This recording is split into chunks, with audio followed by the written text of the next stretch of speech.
कि आजमगढ़ को जब माननीय मुलायम सिंह जी सांसद हुए, अखिलेश यादव जी सांसद हुए और धर्मेंद्र यादव जी सांसद हुए, तब से वहां लोग ये कहने लगे हैं कि ये समाजवादी पार्टी का गढ़ मानते हैं।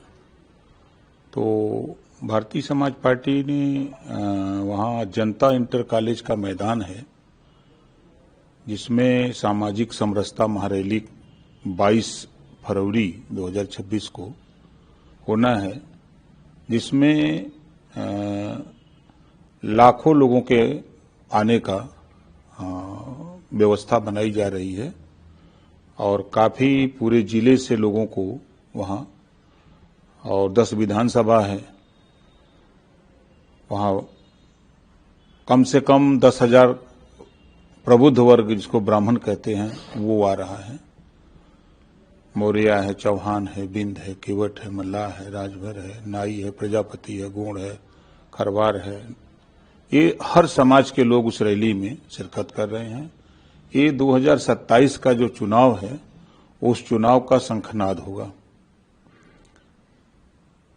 और उसी दिन समाजवादी पार्टी के गढ़ में अब एनडीए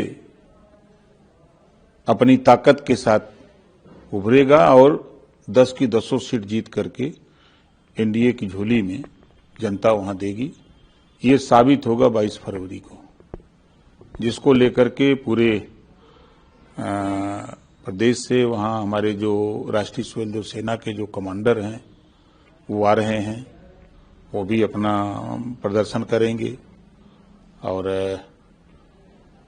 हम लोगों की मंशा है कि जो सामाजिक न्याय समिति की रिपोर्ट है, जो 27% पिछड़ों को दिया जा रहा है, उसको बांट करके 7, 9, 11 में जो राघवेंद्र सिंह पूर्व रिटायर्ड जज के नेतृत्व में कमेटी बनी है, उसकी रिपोर्ट को लागू किया जाए। इस उद्देश्य से लेकर के, क्योंकि चाहे सपा की सरकार रही हो, चाहे कांग्रेस की रही हो, चाहे किसी की सरकार रही हो, हमेशा अति पिछड़ा, अति दलित और अल्पसंख्यक उपेक्षित रहा है। तो जब संविधान के दायरे में उनको व्यवस्था मिली है, तो उस व्यवस्था के तहत उनको सामाजिक न्याय के दायरे में उनको हिस्सेदारी मिलना चाहिए। इसी के साथ एक और अहम सवाल है सर, जिस इलेक्शन कमीशन ऑफ इंडिया ने कहा है कि केंद्र शासित प्रदेश और जो राज्य हैं उसमें जो एसआईआर की प्रक्रिया चल रही थी उसको जल्द से जल्द पूरा किया जाए।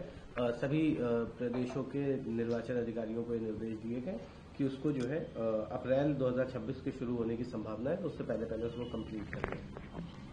वो निश्चित है। जो विपक्ष एसआईआर को लेकर के बहुत सवाल करेगा। देखिए, विपक्ष का जो सवाल है वो निराधार है, उनके सवाल में कोई दम नहीं है। विपक्ष खुद जो है बूथों पर अपना कार्यकर्ता लगा करके फार्म भरवा रहे हैं, चाहे वो प्रारूप 6 हो, चाहे 7 हो, चाहे 8 हो, तो वो भी लगे हैं सड़क पर, वो चिल्ला रहे, लेकिन वहां कर रहे हैं।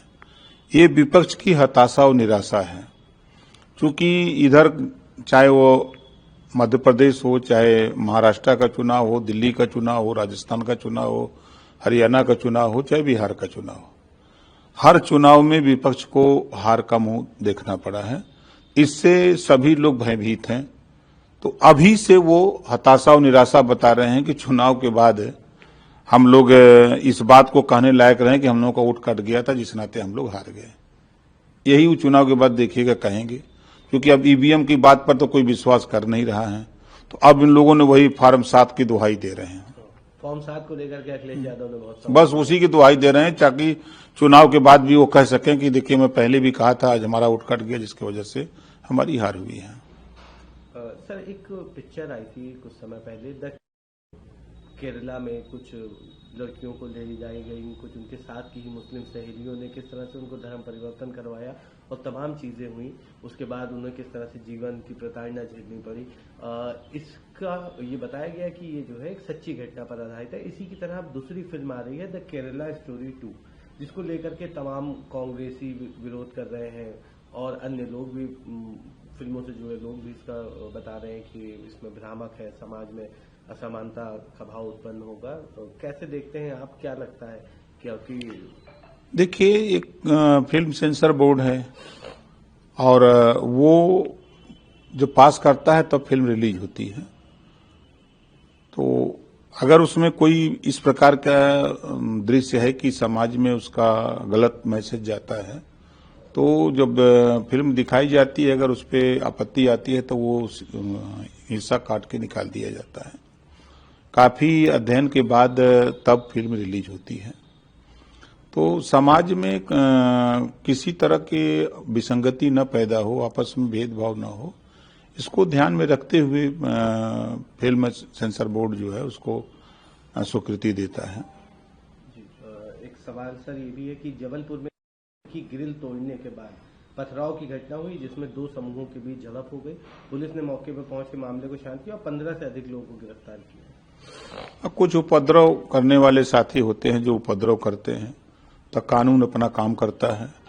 देश में कानून का राज है। कानून के दायरे में कोई भी कानून के साथ खिलवाड़ करेगा तो उसके साथ कानून अपना काम करेगा। एक आखिरी सवाल है सर, आज राहुल गांधी जो है वो लखनऊ पहुंचे हैं, वो सुल्तानपुर जा रहे हैं। सुल्तानपुर कोर्ट में उनके ऊपर मानहानि का एक मुकदमा था जिसमें आज सुनवाई के दौरान उनको हाजिर होना था, वो पहुंचे। देखिए, निश्चित है कि अब न्यायालय का मामला है, अगर नोटिस है तो जाना पड़ेगा, तो न्यायालय का जो निर्णय होगा अपना सर्वमान्य होगा।